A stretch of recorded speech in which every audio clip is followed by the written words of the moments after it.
And We're the second, also both undefeated fighters. and it doesn't matter how big your dream is. If you are not able to enjoy the present, you're never gonna enjoy anything in your life, even if you achieve those things that you dream for. If it's against someone like Shakur Stevenson, someone like him, who talks too much, it will be great. There are paths in life that we choose, and there are paths that choose us. You could almost say, like, you got the Ilya mentality or you don't. What's up, bro? What's up, bro? How you feeling? Very good. Good. How about you? Oh, man. No, please, my pleasure, always.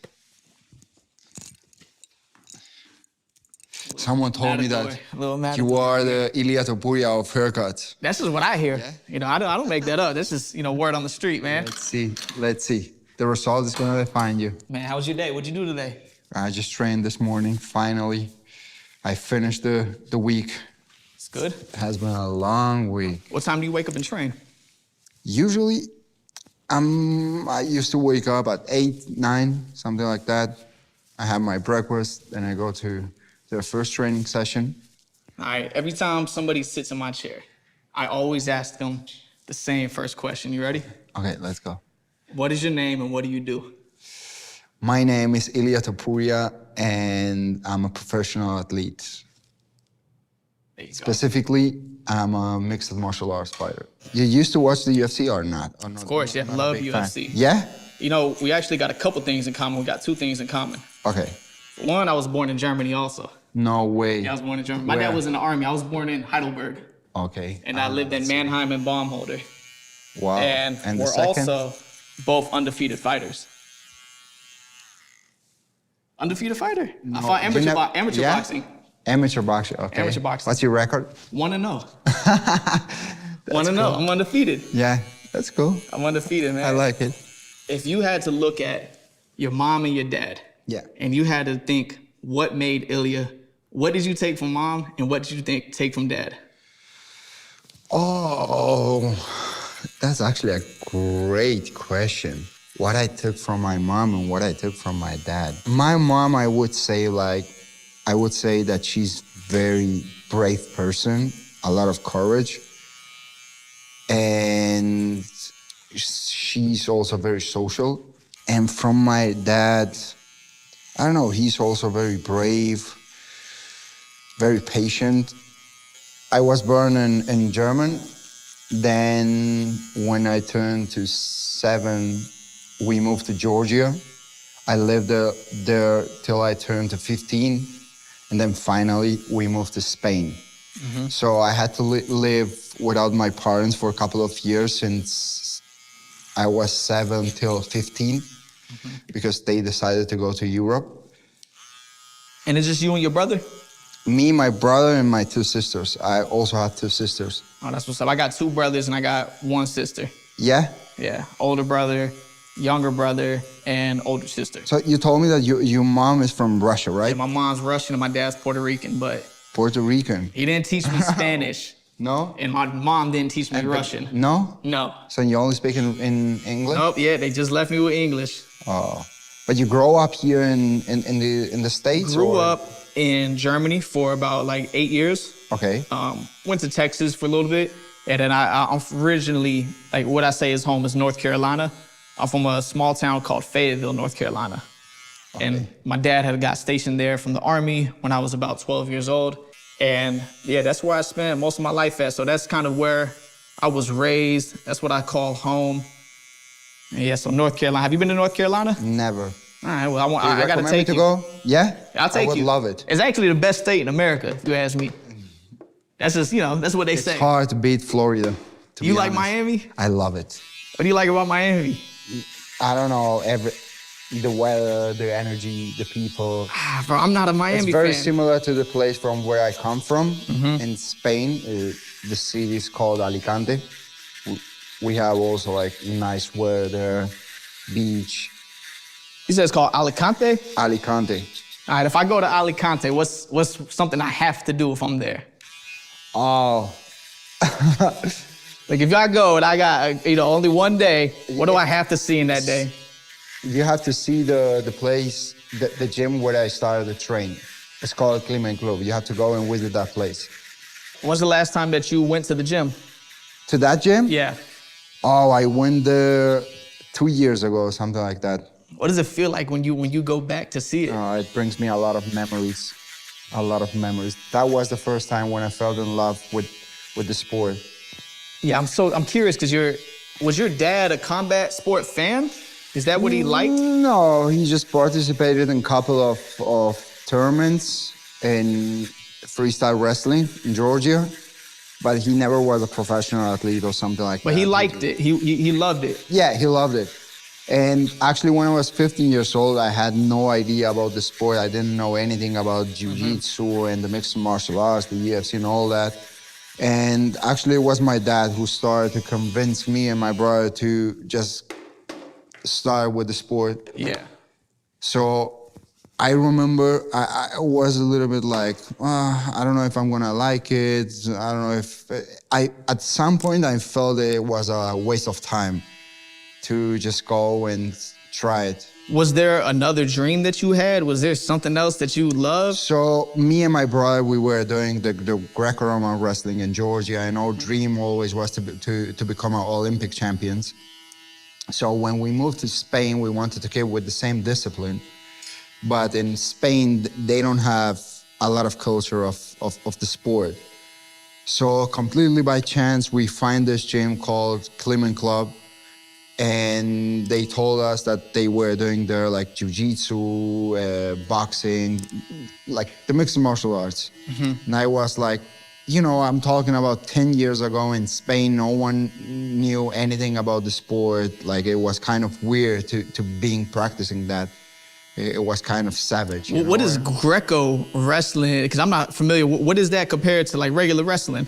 It's like a freestyle wrestling, but you can go and shoot a double leg. You can like hold your opponent's leg. It's everything. Waist up, you say? Yeah. Waist up? Yeah. Arriba de la cintura. That's how you say it in Spanish? Yeah. Man, I gotta learn Spanish, bro. I got to. You have to learn. It's a beautiful language. Yeah, my lady, she speaks Spanish. So, yeah? One day we have a kid and I'll learn when the kids learn. Yeah. I'll pick it up there. How old you are? I'm 27. Really? I just turned 27 a couple days ago. Congrats. Yeah. April 9th. Thank you, bro. You 29 still? I'm 29. When I turn to 30 the next How you year. feel looking at 30? Does that feel weird? Oh, it feels weird. It feels so weird. I don't know, time flies, Bro, know what I mean? I'm at 27. I'm like, damn. Yeah, I feel like I'm getting 20 old. like yesterday. Yeah. Now I'm gonna turn to 30. And the thing is that I really enjoy the present and I try to enjoy every moment in my life. And even doing that, time flies. Absolutely, yeah. But the good thing is that every time that I look back, I'm always proud and I don't feel any regrets, you know what I mean? Man, that was something I was wondering about you, because you're somebody that visualizes so much. Yeah. But with the person that looks so much forward, and you look far, how do you stay here today? So I always like to visualize the life that I want to live and how I can achieve that life. You know what I mean? What I have to do to be able to create those moments in my life, because usually when I do my meditation, I close my eyes and I visualize the perfect life, right? And then I start thinking what I have to do to reach that point. The only thing that I think that drives you to that point is to be able to really enjoy everything in your life, the present, and be really grateful for every breath that gives you life. You know what I mean? Yes, of course. You gotta be a grateful person. I don't think God is going to bless us with all these things that we dream about having when we're not grateful for what we have right now in this moment. And it doesn't matter how big your dream is. If you are not able to enjoy the present, you're never gonna enjoy anything in your life, even if you achieve those things that you dream for. You know what I mean? I love to wake up in the morning, like have my breakfast. Every call that I'm getting from my kids or from my parents, my siblings, I'm like, the love that I receive from anyone. Even if I go to the lobby and someone tells me hello, I'm like, wow. I try to all the time feel grateful about everything that happens in my life. Even when I'm going through the bad moments, I try to be grateful because at some point I feel that those bad experiences are bringing something good to my life. And I never had any bad experience in my life. Then one they passed. Okay, let me explain it a little bit better because, okay, I'm gonna say it in Spanish, fuck it. You're good, fuck it. So, siempre que voy atravesando una mala experiencia en mi vida y echo la vista hacia atrás, siempre digo, menos mal que me ha pasado, porque si no, no estaría donde estoy. Because I always feel grateful por donde estoy en este momento en presente. To me, I love individual sports. Like, I love the idea of it's all on you. Yeah. I've always played individual sports. Like, a team is awesome and it's good to know how to play as a team, but something about going in and your destiny's in your own hands is something that I just love. I love that pressure of deciding my own fate in my life. I love it too. It's so strange sometimes when you get inside that octagon and you feel so lonely. You're like, I'm alone. No one is gonna help me if anything happens. Nobody's coming to save you. Yeah, no one is gonna come to save me. Bro, your first fight, what did it feel like for the first fight? Because I was so scared in my first professional fight. I was like, why I didn't study? Or what I'm doing here, like why I'm here. I was so scared, but at the same time, so motivated. I don't know, it was so weird. I went through hell, I remember that day. I was about to stay in the backstage. No way. Yeah, I no, swear. You're not. No, you're not. Hell no. I had that thought, I swear. In my first fight, I had that thought. And he had way more experience than me. Mm-hmm. And I was 18 years old at that time. And I was like, wow. Being so wrestling focused when you started, yeah. Where did your love for striking come from? So it wasn't only because I love the striking. It was because it was also very necessary to have that knowledge. You know what I mean? Because sometimes you are not able to take your opponent down. Sometimes you are not able to control them in the ground. Mm-hmm. So you have to be a complete fighter. So it doesn't matter where the fight takes the place. You have to be ready for everything. So basically it came from that. I was like thinking in myself, listen, I'm good in wrestling, I'm good in the ground, and I have to improve a lot in my striking because I want to be a complete fighter. And who's your favorite boxer, man? Who are you watching for this inspiration? My favorite boxers, I have a couple of them. I loved watching Julio Cesar Chavez, Canelo Alvarez, Lomachenko, Mike Tyson. Lomachenko, my favorite fighter. Yeah. Footwork, incredible. Incredible footwork and speed. And now Usyk, I used to love Rigondeaux also. Rigondeaux, yeah. Who's your favorite fighter? Favorite for boxing? I mean, it was Lomachenko. I really like Shakur Stevenson right now. Yeah. UFC, I mean, I love to watch you fight. I love John Jones. Yeah, Shaq, he's a good fighter. The only bad thing about him, he talks too much. Too much? Yeah. At what point is too much talking? No, I don't know. He has some hate to me. Shakur? Yeah. Oh man, I hate that because I love both of y'all. Yeah. I don't know. I feel like there's always some tension between boxers and UFC fighters. Like, I think there's boxers that think they could do UFC and, you know, UFC fighters that think they could do boxing. So maybe it's just, I don't know, man. Man, what do you Honestly, think? I really feel that I can go to boxing and really face the best fighters in the world currently. Is this a dream you want to see happen one day? It's not like a dream. It's not a dream, but if it happens, I will be happy. And specifically, if it's against someone like Shakur Stevenson, someone like him, who talks too much, it will be great. Gosh, Shakur's a great boxer, man. He is a good boxer. Yeah. What, man, I mean, that was such a crazy moment when McGregor just fought Mayweather. Yeah. That was something we just haven't seen before. What a super fight. Actually, a big move for Conor. Yeah. I mean, that changed his life to a different world. When they made that happen. Yeah. I don't know if if his life was changed in a positive way since that fight, but anyways. Man, I think as a fight fan, I wanted to see Conor just continue to take it so serious and continue to just be a great man. I think that moment was so I think different. he's taken seriously now, like his training sessions. Yeah, I've seen his training sessions. It looks like he's locked in. Yeah, it looks like you never know. When we see things in social media, we never know the truth behind that.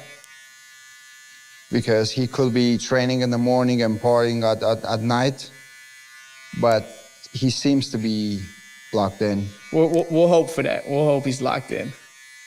What did your parents think when you started just strike? I'm sure was your mom worried at all?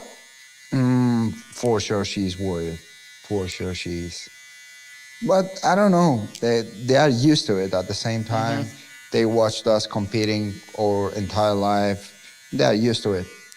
A mom always suffers when they see their kids, like, I don't know, fighting or competing or doing whatever. Yeah, 100%. They suffer. It's something automatic. You have kids? No. Not yet. No, not yet. You had your first kid at what age? What age did you have your first kid? I had my first kid when I was 23. 20? 22. 22. Yeah. Gosh, was that scary having a kid that young? Yeah, honestly, it was a little bit scared. Yeah. But at the same time, I was like convincing myself it's a blessing. Absolutely, big blessing, bro. The biggest blessing from God. And I remember a lot of people telling me, wow, now you are gonna realize once you're gonna have your kid, how much love you're gonna feel. And I remember when he was born, of course, you feel a lot of love for your kid. I was like, listen, I love this kid. He's my kid, my son, all that, but I don't feel anything like, wow. But with time, it's something that you can describe, like the feeling that you feel for your kids. It's something that, I don't know. It's incredible, bro. It's incredible. It is. I hear the same from a lot of parents. I mean, I'm excited. I can't wait to be a dad. I think it'll be fun. Just gotta put some work in right now. I gotta be a little bit more prepared. You are gonna enjoy it. I can't wait. Probably not the first 2 years, but I heard, yeah, first 2 years are hard. I got some nieces. My sister has a baby and my brother has a baby. Yeah. Sister got 2 babies, so. Man, I know that there was a moment where you and your brother had told your parents, you guys are gonna stop going to school. Yeah. You're gonna lock in, you're gonna take this serious. That moment we know, but I want to know for people that may watch, when do you know it's time to go all in on something that you believe in? So I remember when I was 15 years old, I just read a quote and it said something like, you only gotta have the plan A, because if you have the plan B, it distracts you from the plan A. So I was like, listen, whatever I wanna do in my life, I just have to go all in and full focus. And I remember I started to talk with my brother, and we were like, listen, we are gonna sit with our parents and we are gonna tell them that we don't wanna go to the school anymore, that we wanna dedicate all life to the sport. And actually my brother was the one who took the initiative. And I remember we said to our father, like, listen, we wanna talk to you. And surprisingly, ¿cómo es? Sorprendentemente? Surprisingly, yeah. he told us, like, listen, if this is something that you guys want to do, I support you. The only thing that I don't want to see is that now you left the school, you don't go to the training sessions, and I see you guys wasting time. I'm not going to allow you to do that. And we were like, listen, you're going to be proud of us. When you got that, when you got the yes, did it feel, relief? Or you like, oh shit, like, all right, it's getting real? I felt a lot of responsibility. You know, because I don't know, we grew in a way where I never wanted to defraudar, to let down my parents. You know, I always wanted them to feel proud about whatever we were doing. I felt a lot of responsibility at that time. Yeah, and we took it very seriously. I had to tell my dad and my mom that, you know, I wanted to be a barber. And that was so much. They wanted me to go to school, you know, and go get a degree and a job. But, bro, I had this vision that I was going to be a barber and I was going to do something that we've never seen done before. And I had to see that through. I felt like it was a vision I got from God. And there was nobody that could have stopped that. And from where it came from? I know it came from God. I don't know. I woke up one day, and it was the first time I ever heard him speak to me. And he said, if you take barbering serious, it will open doors for you. And man, I remember trying to decide, was I gonna go to school? Was I gonna get a degree? Or what I was gonna do? And when I got that message and that vision came to me, I had to see it all the way through. And I'm a big believer in seeing something all the way through to the end. And not stopping halfway, not quitting halfway, but you have to see it to know if this is gonna be for you or not for you. But I don't wanna live just thinking about what if. Or what if I would have took that chance? I have to know for sure for not. Mentality. I love that. So you are not the kind of person that needs to see to believe it. I have to give it everything. You believe it and then you see it. Sometimes people used to ask me like, why you are doing this sport, how you started and why you started. And I don't have the answer, never. I'm like, I don't know why I started. You were chosen to do this. What? You're chosen to do this. Yeah, I think so. I really think that I was chosen to do this. You are. It's not even a think. I don't even like the word think. And I know you don't like that word either. Yeah. There's no think. You know or you don't know. That's true. You were chosen to do this. There's no way this young kid born in Germany, raised in Georgia, there's no way that you were accidentally just supposed to be here today. Yeah, that's true. You are chosen to do this. Yeah. It's incredible, bro. There are paths in life that we choose and there are paths that choose us. When was the last time you attended that UFC event? Man, when Adesanya fought Alex Pereira for the first fight, it was my only fight I ever saw. It was awesome to see. Going to a UFC fight is it's unlike anything else. I go see boxing and you know what's coming. You know, all right, it's gonna be a knockout or it's gonna be a decision. But you have no idea what's about to happen when UFC happens. Like, there's so many different ways to finish a fight. And that's the beautiful thing about the sport. Like, sometimes you see someone beating up his opponent and then, surprisingly, bam, flying knee, elbow, I don't know, high kick. And he knocks him out, and it's like, wow. What's the feeling, what's the difference in the feeling of knocking somebody out versus submitting somebody? Does it feel different when you win a certain way?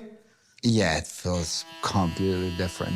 The feeling of both is amazing. I love submit people and also knock them out. But a knockout, it's something that has that extra feeling, that gives you that extra feeling. I don't know. How did you feel after your first satisfying. First knockout? My first knockout was actually in my last fight before I joined the UFC. You were still in Brave, right? You were still fighting in Brave. When I was fighting in Brave, my last fight in Brave was my first knockout ever. And when you got that knockout, did it change your career in a way? Did people pay attention a lot more? It changed. I don't know in that sense. The people likes more to see the KOs than the submissions and the wrestling and all that, and that's a fact. But when you get your first knockout, it's like it changes your thought process. It makes you believe more in yourself, and it makes you believe more in your power. And you know that if you connect that punch, you are gonna get the knockout. I remember hearing you say that you would watch your fight and you would tell yourself or ask yourself, would you buy a ticket to watch Exactly. this and watch yourself? At what point did you start thinking, this has to be entertaining? Was it after the first knockout that you started taking the entertainment of the fight more? Before that,